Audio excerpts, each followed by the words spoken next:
सनातन धर्म ज्ञान गंगा चैनल में आप सभी का स्वागत है। मेरे समस्त भाइयों बहनों मित्रों, आप सभी को जय श्री कृष्ण। श्री भगवान आप सभी को आनंदमय, मंगलमय और भक्तिमय जीवन प्रदान करें, ऐसी श्री भगवान जी से प्रार्थना है। प्यारे भाइयों, पिछले कुछ वीडियो से हम अपनी प्रकृति के गुणों, अपने प्रकृति के गूढ़ सिद्धांतों और नियमों को जानने का प्रयास कर रहे हैं। मित्रों, हमारे सनातन धर्म में, हमारी त्रिगुणात्मक प्रकृति में हमारे ईश्वर ने 4 वर्ण व्यवस्था के गुण और 3 त्रिगुणात्मक प्रकृति के गुण दिए हैं। जो 4 वर्ण व्यवस्था के गुण हैं उनके विषय में हम जान चुके हैं, ब्राह्मण, क्षत्रिय, वैश्य, शूद्र। और जो त्रिगुणात्मक प्रकृति के 3 गुण हैं वो सतोगुण, रजोगुण, तमोगुण। प्यारे भाइयों,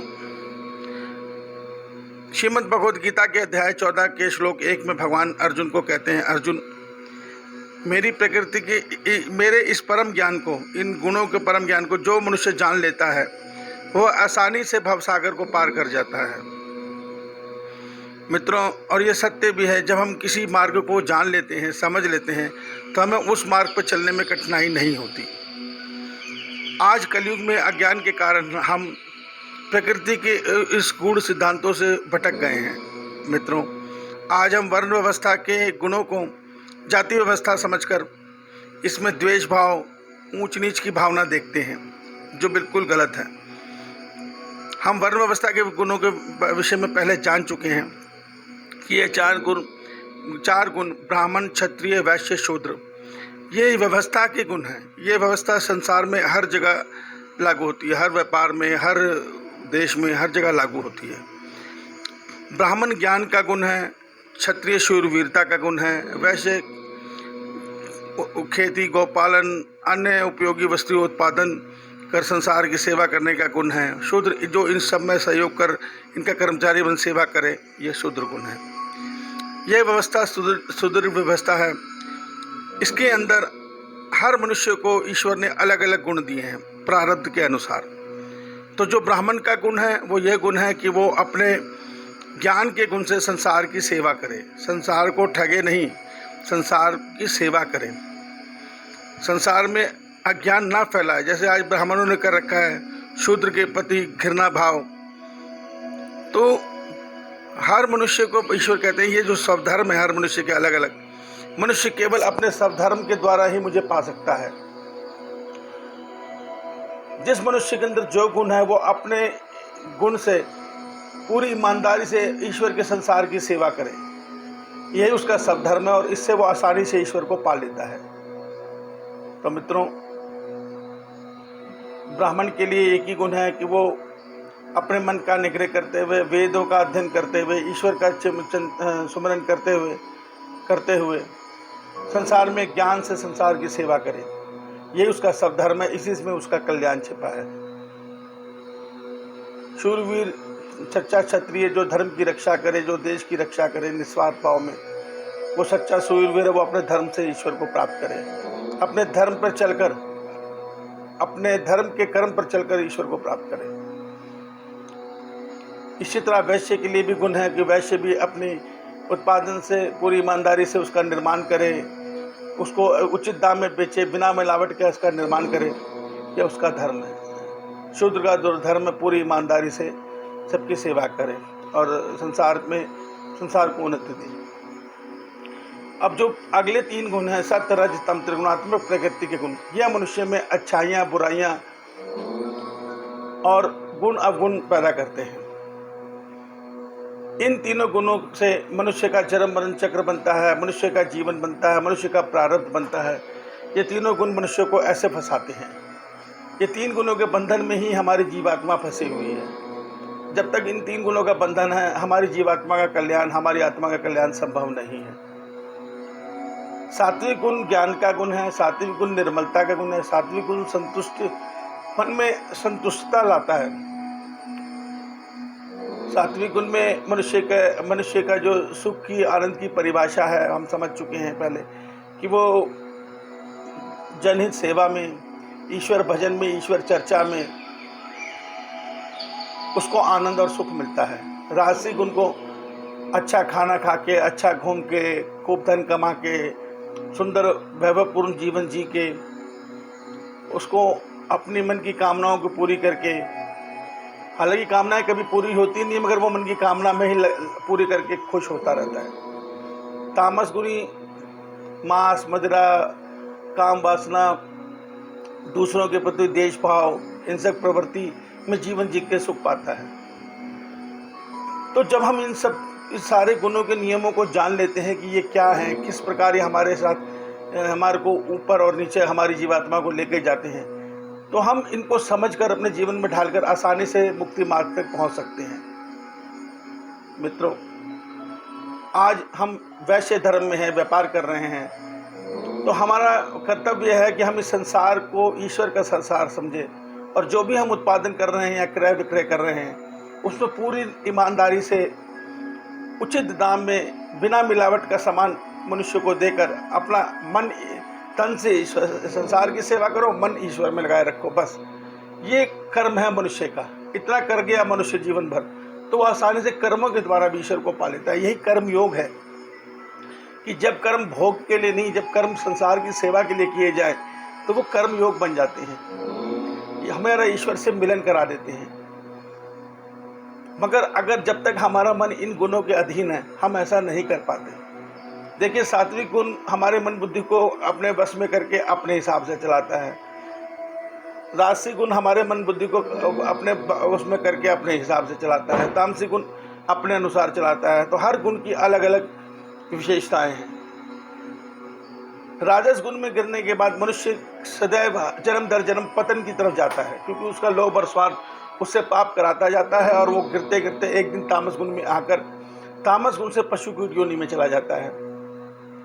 मर जब मनुष्य निष्काम सेवा, निष्काम नाम सुमरन, निष्काम कर्म करता है तो उसके अंदर ईश्वर की कृपा से सात्विक गुण आता है और उसको इसमें आनंद आना शुरू हो जाता है। और वो इसी तरह से अच्छे कर्म करते हुए धीरे धीरे ईश्वर की कृपा से ही, अगर वो अहंकार से भी बच गया तो उसको ईश्वर की कृपा से तीनों गुणों से मुक्ति मिल जाती है। तो हम जब तक इसको जानेंगे नहीं, समझेंगे नहीं, हम अपने जीवन में इसको ढाल नहीं सकते और हम इन्हीं गुणों के बंधन में बंधे जन्म पर जन्म, जन्म दर जन्म भटकते रहेंगे। देखिए, आज कलयुग में अधिकतर मनुष्य की बुद्धि राजस गुण के अधीन है। ऐसा नहीं है कि राजस गुणी और तामस गुणी और सात्विक गुणी में भक्ति तीनों करते हैं, मगर राजस गुणी अपनी भक्ति का जो मूल्य है वो ईश्वर से तत्काल मांग लेता है। कैसे? जैसे उसकी भावना जो होती है भक्ति की, वो ईश्वर से ईश्वर को पाने की नहीं होती, वो ईश्वर से ईश्वर का संसार पाने की होती है, सुख पाने की होती है, वैभव पाने की होती है, सुंदर बिना रोग वाला जीवन पाने की होती है, अच्छे नाते रिश्तेदारों की होती है। तो इस प्रकार जो राजस गुण है वो मनुष्य की भक्ति को व्यर्थ कर देता है, अर्थात उसमें दिव्यता नहीं आने देता। सकाम भक्ति कभी भी ईश्वर मिलन नहीं देगी। सकाम, देखिए, भगवान ने गीता में कहा है कि जब मनुष्य सब कुछ मुझे मानकर मेरे संसार की सेवा करता है तब मैं उसे तत्व ज्ञान देता हूँ, तब मैं उसे वो बुद्धि देता हूँ जिससे वो मार्ग का ज्ञान देता हूँ जिस मार्ग पर को आसानी तक मुझ तक पहुँचता है। वो अंतर्यामी ईश्वर मन में हमारे हृदय में विराजमान है और सब कुछ उन्होंने अपने हाथ में रखा हुआ है। हमारे कर्म हमें फल नहीं देते, हमारे कर्म के भाव जो हैं वो हमें फल देते हैं।